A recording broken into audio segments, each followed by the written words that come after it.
Alright, so I am finally done doing the inside of this car. Everything has been completely rewired. So with the radio, y'all saw how I cut the factory bezel out, bonded the new bezel with epoxy to the dash.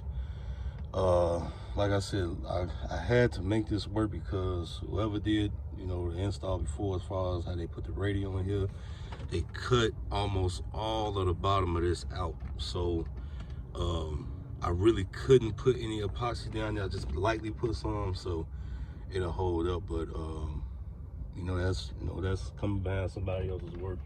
That's what you get. So, but like I said, all that's been done. The radio harness, I undid that and I soldered all of the wires, speaker wires, power ground, remote, constant wires, all that stuff's been rewired.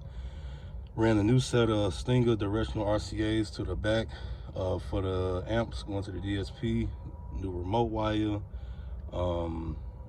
What else? Speaker wire coming from each door to the speakers. Y'all saw how I did that. Tweeters, all this stuff been rewired. Like I said, here go the RCAs, remote wire, speaker wire, and all that.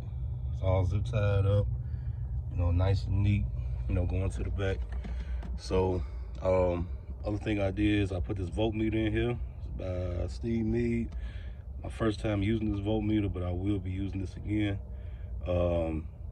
As far as this, I made the connections for it all quick disconnect.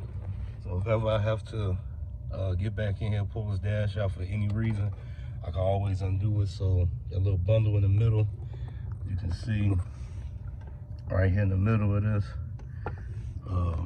there's some quick disconnects, spade, female and male spade terminals, that I crimped and made myself. So like I said, I have to pull this out. I just gotta undo them, I'm able to pull the whole dash out.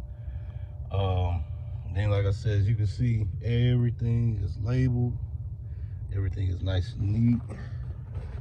Even up under there, that little wire I left loose just in case. That's it. It's all nice and neat, man. This is what you pay for, man. Like I said, many times the dude told me he's copied into a shop. Like, it's ridiculous how they did them. So, but each his own. But get them, damn sure gonna get them right. But the other thing I did is he actually had an LED kit in here, but the only thing that I didn't like about it is that the way they wired it up, and they wired it up the connections with a bunch of electrical tape just to hold it all together. Like, it's crazy, man. So the kit that I use is all regular connectors like this. Let's see, like that connector right there. You just plug it in.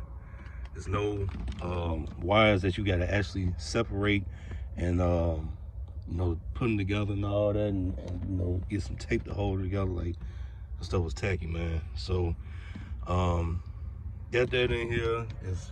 I gotta, once I put the plastic piece that goes under there, it's one under there, it's one under here. Each door has one in it, in the little pockets. And the module box for it, I don't know if y'all can see that, it's back there. This is the rest of the little wiring. Like I said, some of this I got it all zip tied, but some of them I'm gonna leave loose because there's 2 more strips that I gotta put up under the seat. So I gotta make sure I got enough slack to go to the module box for the wires. So like I said, that's the module box right there. So then the other thing is that the kit that I use, the app is all app controlled, but it doesn't have a on and off switch in the app to cut the lights on. So they sell a push button, toggle switch or whatever that you can buy, but I already had a little toggle switch that I wired in.